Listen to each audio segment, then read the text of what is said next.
नमस्कार मित्रों, हमारे YouTube चैनल में आप सभी का तहे दिल से स्वागत है। मित्रों, आज मैं लेकर आई हूँ 2025 में आपकी राशि का राशिफल, इसके बारे में वीडियो। 2024 काफी ज्यादा परेशानियों में भरा हुआ आपने देखा है।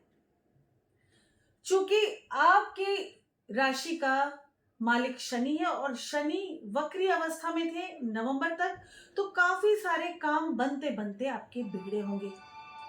हेल्थ का भी प्रॉब्लम जरूर हुआ होगा। मित्रों, ये जो तीन बड़े ग्रह हैं शनि, राहु, केतु, ये वर्ष में एक बार ही गोचर करने वाले, परंतु बाकी सारे ग्रह हर महीने, लगभग हर महीने, या सबका अलग अलग टाइम पीरियड होता है, वो गोचर करेंगे। उनका विस्तार पूर्वक गोचर मैं यहाँ नहीं बता रही हूं। मेन ग्रहों के गोचर के साथ राशिफल बताने वाली हूं। विस्तार पूर्वक 2025 का भविष्यफल आपको दूंगी। तो मकर राशि वाले जातकों के लिए 29 मार्च 2025 में शनि कुंभ से मीन में जा रहे हैं, यानी कि यहाँ आपके धन भाव से अब ये पराक्रम भाव में शनि गोचर करने वाले हैं। मित्रों, इसके पहले कि मैं आगे के ग्रहों के गोचर के बारे में बताऊं, आप ये सुनिश्चित कर लें कि आपने अभी तक हमारे चैनल को सब्सक्राइब किया है नहीं। अगर नहीं किया तो जल्दी से चैनल को सब्सक्राइब कर दें, बेल आइकन जरूर प्रेस कर दें। मित्रों, बेल आइकन प्रेस करने से समय समय पर आने वाले हमारे वीडियोस का नोटिफिकेशन आप तक पहुंच जाता है और आप उससे लाभान्वित होते हैं। वीडियो को अंत तक जरूर देखें, उसके बाद ही अपनी राय कायम करें, कमेंट करें। मित्रों, दिए गए नंबर पर व्हाट्सएप करें, अपॉइंटमेंट लें और कॉल करें, अपनी समस्या का निदान प्राप्त करें। नंबर है 9820793975। तो अब हम बात करते हैं बाकी के ग्रहों के गोचर के बारे में। बड़े ग्रह है राहु, केतु, जो 18 मई 2025 को गोचर करने वाले हैं। वक्री चलते हैं ये दोनों ग्रह, तो एक राशि पीछे आएंगे। राहु मीन से कुंभ में जाने वाले हैं, यानी कि ये जाने वाले हैं आपके पराक्रम भाव से धन भाव में, और वहीं केतु आपके भाग्य भाव से अष्टम भाव में जाने वाले हैं। मित्रों, मंगल 21 जनवरी को सर्वप्रथम 2025 में गोचर करेंगे और मिथुन राशि में ये जाएंगे। तो ये आपके पंचम भाव से जाने वाले हैं, आपके रोग ऋण शत्रु के भाव में, यानी आपके छठे भाव में। शुक्र जो लग्जरी के कारक हैं, ये 28 जनवरी को सर्वप्रथम गोचर करके मीन राशि में जाएंगे। अभी तक ये आपके धन भाव में है, काफी पैसा लग्जरी चीजों में खर्च हुआ होगा। अब ये जा रहे हैं आपके पराक्रम भाव में। मित्रों, बुध आपकी बुद्धि के कारक, आपके व्यापार के कारक, ये 4 जनवरी को गोचर करेंगे। इस साल का पहला गोचर 4 जनवरी बुध का ही होने वाला है। ये धनु राशि में जाने वाले हैं, यानी कि अब ये आपके लाभ भाव से आपके द्वादश भाव में, व्यय के भाव में जाने वाले हैं। मित्रों, पैसों का खर्च होने वाला है, बहुत ध्यान रखना है, आगे विस्तार पूर्वक बताऊंगी। सूर्य जो स्वास्थ्य के कारक हैं, ये 14 जनवरी को मकर राशि में गोचर करेंगे। ये जो अभी तक सूर्य थे द्वादश भाव में, ये लग्न पे जा रहे हैं, तो द्वादश भाव में जब तक सूर्य थे ना 14 जनवरी तक, आपके स्वास्थ्य में आपने बहुत ज्यादा उतार चढ़ाव देखे हैं, काफी तकलीफों का सामना किया है, डॉक्टर्स, दवाइयां, सब बहुत कुछ हुआ है। अब पूरे साल में कब क्या कैसे होगा, ये आगे मैं विस्तार पूर्वक बताने वाली हूँ। मित्रों, आपको ध्यान रखना है कि जब मैं जो भी बताती हूँ वो रेमेडीज आपको करनी है। अगर आप रेमेडी समय पर नहीं करेंगे तो उतने अच्छे रिजल्ट आपको नहीं मिलेंगे। ग्रहों के गोचर होते रहते हैं और आपकी कुंडली के हिसाब से ग्रहों के गोचर, ये दोनों चीजों का अगर हम मेल देखें तो उस हिसाब से प्रेडिक्शन काफी अच्छी जाती है। मित्रों, वीडियो में अंत तक जरूर बने रहें। अब मैं आपको विस्तार पूर्वक बताने जा रही हूँ कि ये वर्ष आपके लिए कैसा रहेगा। धन के मामले में, स्वास्थ्य के मामले में, व्यापार जॉब के मामले में, विदेश यात्रा के मामले में, धार्मिक यात्राओं के मामले में, शिक्षा संबंधी, स्वास्थ्य संबंधी, यानी हर तरह से कारोबार के संबंध में सारी चीजों के बारे में अब मैं विस्तार पूर्वक आपको बताने जा रही हूँ।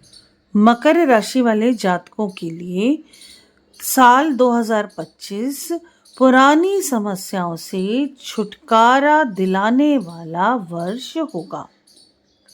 यह वर्ष आपको आपकी पुरानी बड़ी सारी समस्याओं से छुटकारा दिलाने में अच्छा खासा मददगार साबित होने वाला है। ऐसी समस्याएं जिन्हें आप लंबे समय से दूर नहीं कर पाए थे, उनके दूर होने के अब योग बन रहे हैं। घर परिवार में चल रही अशांति भी अब शांत हो जाएगी। यदि आप जॉब इत्यादि में परिवर्तन की कोशिश करेंगे तो चेंजेस भी पॉसिबल रहेंगे। यानी कि जॉब चेंज करने का यह वर्ष दिख रहा है अगर आप चाहेंगे तो। व्यापार व्यवसाय में भी कुछ चेंजेस आप कर सकते हैं। किसी नए बिजनेस की शुरुआत भी पॉसिबल है इस साल में। आप मानसिक रूप से स्ट्रॉन्ग रहने वाले हैं। आपके निर्णय लेने की क्षमता और मजबूत होगी। बीच बीच में कहीं से अच्छे समाचार भी आपको सुनने को मिल सकते हैं मित्रों। इन सब के बावजूद भी मई के बाद आर्थिक और पारिवारिक मामले में थोड़ा सा आपको केयरफुल रहना है, यानी कि जागरूक रहना है, समझदारी से काम लेना है। मित्रों, अभी तो मैं जनरल आपको प्रिडिक्शन बता रही हूँ, इसके बाद विस्तार पूर्वक एक एक टॉपिक को लेने वाली हूँ आगे, तो वीडियो को अंत तक ज़रूर देखें। अगर आप यह शॉर्ट्स के रूप में देख रहे हैं तो चैनल में जाके वीडियो को पूरा देख सकते हैं। बात करते हैं मार्च के बाद से भले ही शनि का प्रभाव दूसरे भाव से दूर हो रहा है, यानी कि शनि के गोचर के बारे में अगर बात करें तो शनि का गोचर मार्च में जैसे ही होने वाला है, यानी कि शनि अपनी पोजीशन चेंज करने वाले हैं, वैसे ही चीज़ें थोड़ी बदलेंगी। लेकिन मई के बाद से राहु का प्रभाव शुरू हो जाएगा, अतः समस्याएं तुलनात्मक रूप से काफ़ी हद तक कम होती नजर आएंगी। लेकिन छोटे मोटे ऑब्स्टिकल्स, कुछ व्यवधान आपको देखने को मिल सकते हैं। उसके लिए आपको जो भी रेमेडीज़ बताई जाएं, वीडियो के अंत में कुछ रेमेडीज़ भी मैं बताऊंगी, वो आप ज़रूर करें, अथवा अपनी हॉरोस्कोप दिखा लें या टैरो कार्ड रीडिंग करा लें। स्क्रीन पर मेरा नंबर दिया हुआ है।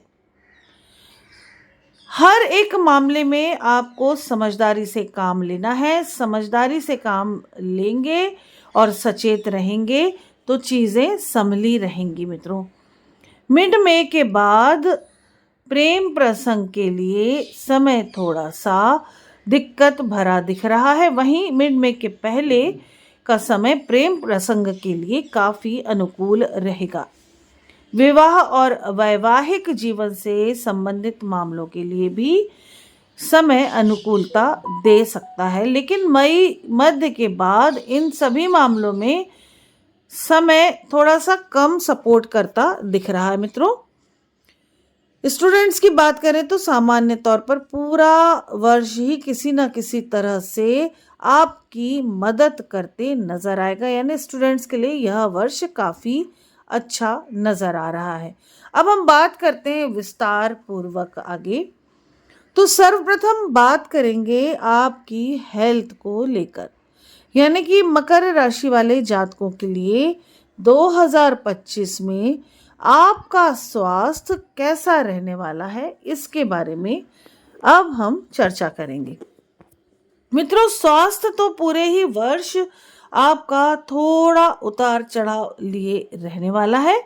आपको स्वास्थ्य की दृष्टिकोण से वर्ष 2025 में काफ़ी अच्छे परिणाम देखने को मिलेंगे उतार चढ़ाव के बावजूद भी। चूँकि आपको पता चल गया है कि छोटे मोटे उतार चढ़ाव आने वाले हैं, तो आप केयरफुल रहें, उचित इलाज कराते रहें, सावधानी बरतते रहें। स्वास्थ्य को लेकर सब कुछ ठीक रहे यह ज़रूरी नहीं है, लेकिन पिछले साल की तुलना में यह वर्ष बहुत अच्छा रह सकता है। विशेषकर मार्च के बाद जब शनि ग्रह का प्रभाव आपके दूसरे भाव से दूर हो जाएगा, इसके बाद से आपका प्रथम भाव और मजबूती के साथ अनुकूल स्थिति में रहने वाला है और यही कारण है कि आपका स्वास्थ्य बेहतर रहेगा। हालांकि खान पान में संयम बनाए रखना है, मोटापे को कंट्रोल में रखना है। आपका खान पान बिगड़ा हुआ रहता है, आपको इस चीज का बहुत ज्यादा ध्यान रखना है कि संयम से खाना पीना है। आपके दूसरे भाव पर राहु का प्रभाव मिड में के बाद शुरू हो जाएगा, तो आपको खाना पीना असंयमित यह राहु केतु का गोचर करवा सकता है। देवगुरु बृहस्पति का गोचर मई महीने के मध्य तक स्वास्थ्य के लिए काफी अच्छे परिणाम देता दिख रहा है। बाद के परिणाम तुलनात्मक रूप से थोड़े कमजोर रह सकते हैं। स्वास्थ्य तभी आपका अच्छा रहेगा जब आपकी जुबान पर संयम रहेगा, यानी स्वाद पर संयम रहे, वाणी पर संयम रहे, दोनों चीजों पर संयम रखने से आपका स्वास्थ्य अच्छा रहेगा। वाणी का इसलिए बोला कि आप जल्दी कुछ बोलते हैं उटपटांग बिना सोचे समझे, फिर बाद में स्ट्रेस लेते हैं तो एसिडिटी, पेट की समस्याएं बढ़ जाती हैं। मित्रों, आपको मुख, पेट, गुप्तांगों और सीने के आसपास से संबंधित तकलीफें हो सकती हैं। फीमेल्स को पीरियड से रिलेटेड प्रॉब्लम हो सकती है। ब्रेस्ट कैंसर जैसी शुरुआत कुछ दिखाई दे सकती है, तो घबराने की जरूरत नहीं है। तुरंत आप चेकअप कराएं। अगर छोटी मोटी भी तकलीफ नजर आ रही है तो अननेसेसरी चेकअप भी नहीं करवाना है। तो चेकअप कराने से अगर शुरुआती कोई बीमारी ऐसी दिख रही है शुरुआती तौर पर, तो तुरंत इलाज करा लें, ठीक हो जाएगा। घबराने की बिल्कुल भी ज़रूरत नहीं है। स्वास्थ्य काफ़ी बेहतर होता चला जाएगा, ऐसा नज़र आ रहा है। बात करते हैं शिक्षा के दृष्टिकोण से साल 2025 कैसा रहेगा। तो सामान्य तौर पर अच्छे परिणाम यह वर्ष दे सकता है। साल की शुरुआत से लेकर मई महीने के मध्य भाग तक उच्च शिक्षा करने वाले जो भी स्टूडेंट्स हैं उनके लिए देवगुरु बृहस्पति पंचम भाव में रहकर भाग्य लाभ और प्रथम भाव को देखेंगे तो उनको फायदा पहुंचने वाला है। यानी उच्च शिक्षा में जो इंटरेस्टेड है उनको कहीं ना कहीं एडमिशन जरूर मिल जाएगा और जो उच्च शिक्षा ग्रहण कर रहे हैं उन्हें भी अच्छे रिजल्ट को देखने को मिलेगा। जो न केवल ये बृहस्पति न केवल उच्च शिक्षा बल्कि प्राथमिक शिक्षा में भी सहायक बनने वाले हैं, बल्कि जो धर्म कर्म की शिक्षा ले रहे हैं, यानी कि जो वेद शास्त्र आदि इस तरह की भी शिक्षा ग्रहण कर रहे हैं, उनके लिए भी देवगुरु बृहस्पति का गोचर काफी ज्यादा लाभप्रद दिख रहा है। आपकी मेहनत के अनुसार आपको अच्छे लाभ इस वर्ष में जरूर मिलने वाले हैं। आपकी बुद्धि और विवेक दोनों पूरी तरह से जागृत रहेंगे, जिसकी वजह से आप अपनी विषय वस्तु में काफी अच्छा कर सकेंगे। जिस सब्जेक्ट की भी, जिस तरह की भी पढ़ाई कर रहे हैं उसमें आपको लाभ प्राप्त होगा। विद्यार्थी बहुत अच्छा प्रदर्शन करने वाले हैं। स्वास्थ्य का थोड़ा सा ध्यान रखेंगे तो काफी चीजें अच्छी होती चली जाएंगी। विदेश अथवा घर से दूर रहकर पढ़ाई करने वाले विद्यार्थियों के लिए भी समय काफी अच्छा है। बुध का गोचर साल के अधिकांश समय आपके फेवर में होने के कारण आप अपनी स्टडीज में काफी अच्छा कर सकेंगे। आपको रिजल्ट काफी अच्छे मिलने वाले हैं।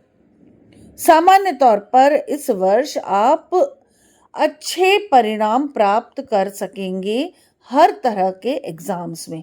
बात करते हैं नौकरी, व्यवसाय, प्रोफेशन, इन सब के बारे में। तो मित्रों, पिछले साल की तुलना में 2025 आपके लिए बेहतर परिणाम लेकर आ रहा है। छोटे मोटे व्यवधान जरूर आपको देखने को मिल सकते हैं, छोटे मोटे ऑब्स्टिकल्स मिल सकते हैं देखने को। साल की शुरुआत से लेकर मार्च तक शनि ग्रह का गोचर फेवर में नहीं होने के कारण आपको कुछ समस्याएं जरूर आएंगी। काम में, कारोबार में, जॉब में इस तरह की समस्याएं आएंगी कि जैसे मान लीजिए जॉब नहीं है तो जॉब ट्राई कर रहे हो, नहीं मिल रहा है। प्रमोशन ड्यू था, मिलना था, किसी कारण से रुक गया। प्रमोशन मिल गया तो इंक्रीमेंट नहीं मिला, सैलरी नहीं बढ़ी।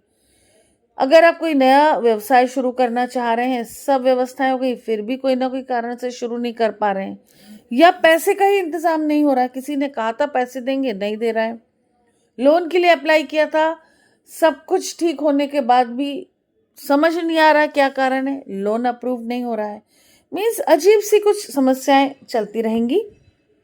मार्च के बाद धीरे धीरे ये समस्याएं दूर होती चली जाएंगी और नौकरी, व्यवसाय में, प्रोफेशन में आपको काफ़ी अच्छा चेंज देखने को मिलने वाला है।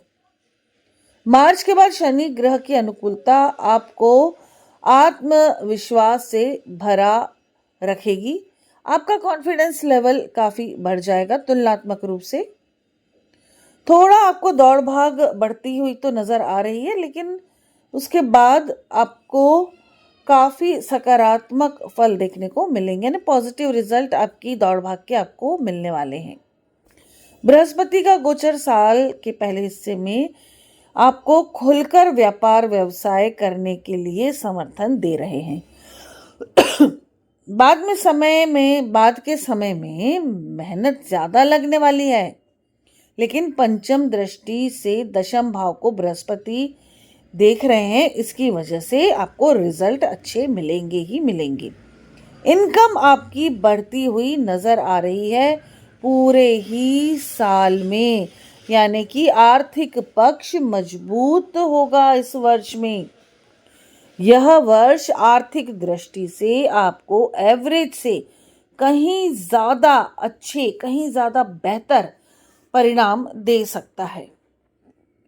साल की शुरुआत से लेकर मई के मिड तक, यानी मिड मई तक धन के कारक देवगुरु बृहस्पति लाभ भाव को देख रहे हैं, आपके लाभ भाव को देख रहे हैं। इसके फलस्वरूप अच्छा लाभ दिलवाने में देवगुरु बृहस्पति मददगार सिद्ध होने वाले हैं। मई महीने के बाद देवगुरु बृहस्पति जब मिड मई में छठे भाव में चले जाएंगे, तो मई महीने के बाद हालांकि थोड़ा सा आपको कमज़ोर स्थिति का सामना करना पड़ सकता है, आर्थिक स्थिति थोड़ी सी डावाडोल हो सकती है, परंतु नवम दृष्टि से धन भाव पर दृष्टि डालने के कारण देवगुरु बृहस्पति की अनुकंपा आप पर बनी रहेगी। बस धन जो भी आपने संचय कर रखा है उसकी रक्षा करना है। कहीं से इकट्ठा पैसा मिल रहा है तो उसे संभाल के रखें। कहीं भी इन्वेस्टमेंट करने से पहले बड़े बुजुर्गों की सलाह लें, 10 बार सोचें, हॉरोस्कोप दिखा लें, टैरो कार्ड रीडिंग करवा लें, उसके बाद ही इन्वेस्टमेंट करें।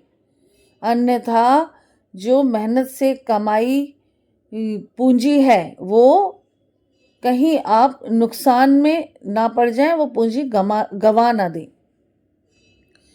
देवगुरु बृहस्पति आपकी इनकम बढ़ाने में हेल्प कर रहे हैं, तो इनकम बढ़ाने में ज़्यादा ध्यान दें, मेहनत से इनकम बढ़ाने में ध्यान दें। कहीं इन्वेस्ट कर दे, लगा दे कि 10 गुना मिलेगा, 5 गुना मिलेगा, 2 गुना मिलेगा, इस तरह की बातों में ना आके मेहनत करें। और नॉर्मल जो बैंक में आप जहाँ पे भी इन्वेस्ट करते हैं नॉर्मली वो करके रखें, कहीं किसी के झांसे में ना आए। मार्केट में जो पैसा घुमाते हैं ब्याज आदि में, वहाँ ना लगाएं पैसा।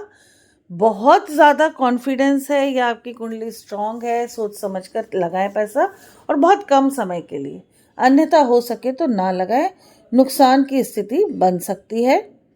राहु की स्थिति धन भाव पर साल की शुरुआत से लेकर मार्च तक शनि की स्थिति और बाद में राहु की स्थिति धन भाव पर अनुकूल नहीं है, यानी कि धन बचाने के लिए आपको बहुत ज़्यादा प्रयास करने पड़ेंगे, नहीं तो धन की हानि हो सकती है। धन तो कमाएंगे, आएगा, पर बहुत केयरफुल रहना है।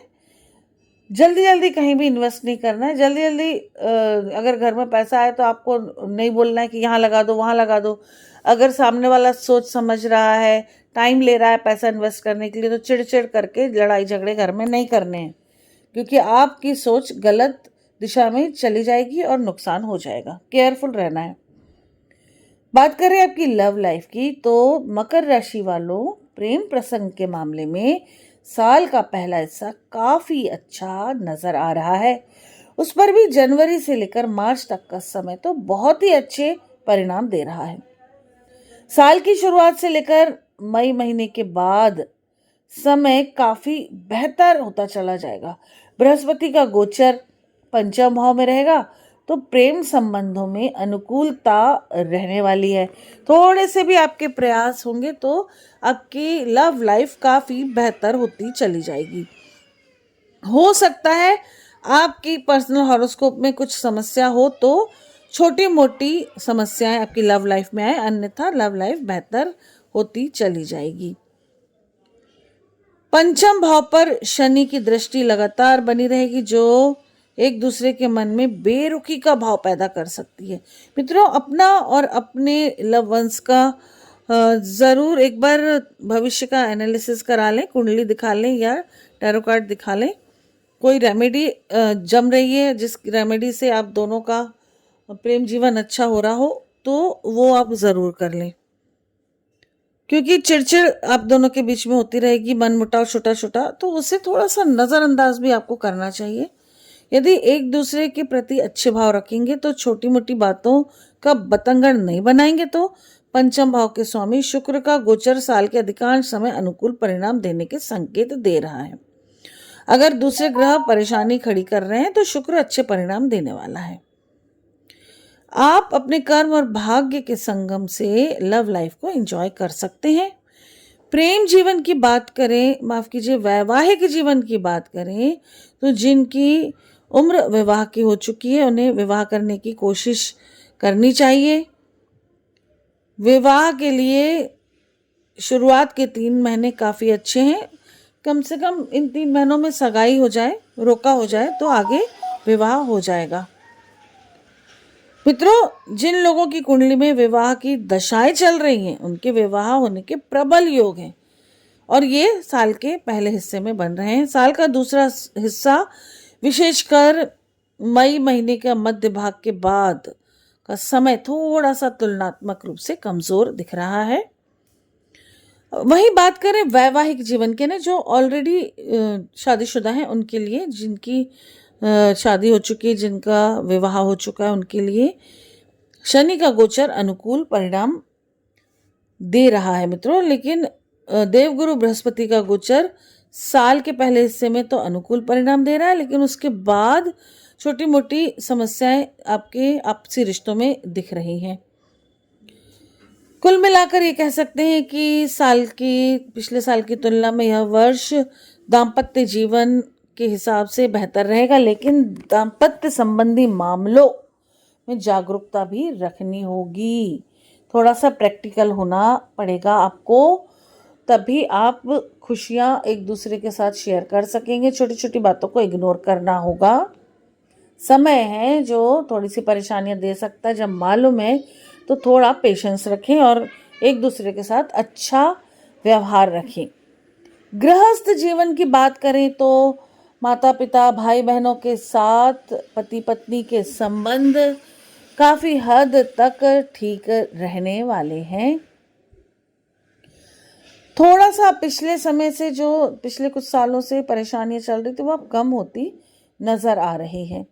पारिवारिक मामलों में अनुकूलता का ग्राफ बढ़ने वाला है, यानी कि धीरे धीरे चीजें काफी अच्छी होती चली जाएंगी। हालांकि मई के बाद से राहु का गोचर दूसरे भाव में होने के कारण बीच बीच में कुछ मिसअंडरस्टैंडिंग देखने को मिल सकती है।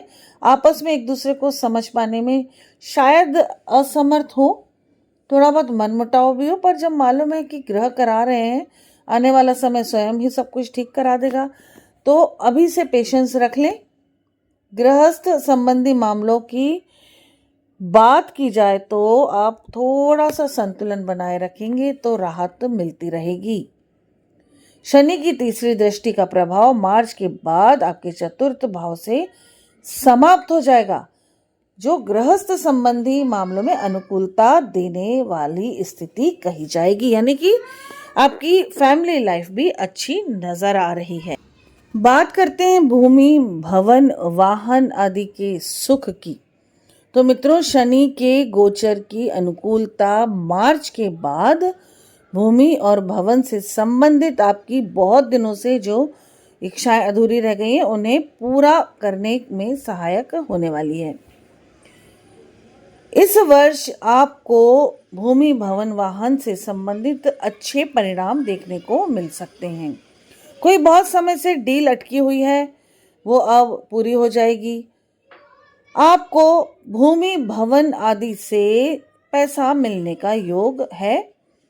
वहीं आप अगर बहुत समय से अपना घर लेना चाह रहे हैं, फ्लैट लेना चाह रहे हैं, तो कोशिश करें मार्च 2025 के बाद आपको सफलता अवश्य मिलेगी। 29 मार्च तक नई जगह पर नई भूमि, नया वाहन आदि पर इन्वेस्टमेंट करने से बचना चाहिए। मित्रों, चतुर्थ भाव से शनि का प्रभाव मार्च के बाद समाप्त हो जाएगा, जो वाहन की खरीदारी में आ रही अड़चनों को भी दूर करेगा। प्रॉपर्टी से रिलेटेड सारे कामों में आ रही अड़चनों को दूर करेगा और आप अपनी कोशिशों से अच्छा वाहन, अच्छी प्रॉपर्टी खरीद सकेंगे या अपडेट कर सकेंगे। फिर भी अगर कोई समस्या ऐसी लगे, ये वीडियो पूरा सुनने के बाद भी ऐसा लग रहा है कि आपको मार्गदर्शन की ज़रूरत है, तो आप दिए गए नंबर पर बेझिझक मुझे व्हाट्सएप करें, अपॉइंटमेंट लेकर उस समय कॉल करें और अपनी समस्या का निदान प्राप्त करें। मित्रों, मेरा कॉन्टैक्ट नंबर है, व्हाट्सएप नंबर है 9820793975। अब हम देखते हैं आपको उपाय क्या करने। तो चांदी का एक छोटा सा टुकड़ा, ठोस टुकड़ा होना चाहिए, अंदर से खाली नहीं होना चाहिए, पोला नहीं होना चाहिए, ठोस टुकड़ा, भले ही छोटा सा हो, पतला सा हो। उसे अपनी जेब में आपको रखना है, पर्स में रखना है, जेब में रखना है, अपने पास रखना है, या हो सके तो एक छोटा सा लॉकेट बना लें और गले में डाल लें। मतलब एक छोटा सा स्क्वायर, राउंड, जो भी शेप आपको अच्छा लगता है, चांदी का छोटा सा टुकड़ा, उसमें एक रिंग बना लें जिसमें धागा डाल सकें, या चेन, चांदी की चेन या धागा। सॉलिड टुकड़ा होना चाहिए, सॉलिड एक ज़रूर होना चाहिए। लॉकेट में जो आप रिंग बनाएंगे वो चेन की भांति हो जाएगा, उसमें गैप रहेगा बीच में, तो उसे काउंट नहीं करना है, इसलिए सॉलिड चीज़ होनी चाहिए, वो आप गले में धारण कर लें। उससे यह वर्ष आपको काफ़ी चीज़ों में अच्छाई को देखने को मिलेगा, फ़ायदा देगा। यह चांदी का टुकड़ा प्रत्येक तीसरे महीने मंदिर के बुजुर्ग पुजारी को पीले कपड़े का दान करना आपके लिए शुभ रहेगा। अगर कोई बुजुर्ग नहीं है तो कोई ना कोई पंडित पुजारी होगा, उसको कुछ ना कुछ दान अवश्य कर दें। माथे पर नियमित रूप से केसर का तिलक लगाएं, उससे आपका गुस्सा भी शांत रहेगा और आपकी बुद्धि भी सही दिशा में चलेगी, तो नुकसान से आप बचेंगे। मित्रों, आपका यह वर्ष बहुत अच्छा जाए, दुनिया के सारे सुख मिले, इन्हीं मनोकामनाओं के साथ अब मैं अपने वीडियो को विराम देती हूँ। अपना ध्यान रखें, अपनों का ध्यान रखें, स्वस्थ रहें, सुरक्षित रहें। इसी के साथ नमस्कार। जय श्री महाकाल, जय माता की।